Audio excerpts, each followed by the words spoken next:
So obviously when I first arrived, I was super nervous. I think everyone is when they first arrive. And one of the ways that I dealt with that was trying to get to know people in close proximity to me first. Like, for example, my flatmates. I felt like that was like an easy place to start to get to know people, and I kind of stuck with them for like the first week.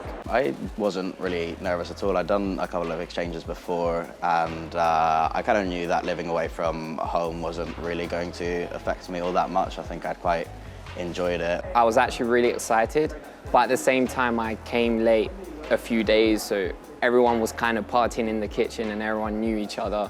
But you know, it was really easy. You just really got to put yourself out there, talk to as many people as you can. I only got nervous when I got here, actually, because I realized it's nothing like what I would have expected. I would have expected it to be very much like, you know, you see things in American films and that kind of thing. And it was a very different culture, very different environment, very different expectations. The way I dealt with it was not necessarily the healthiest. I tried to socialize a lot.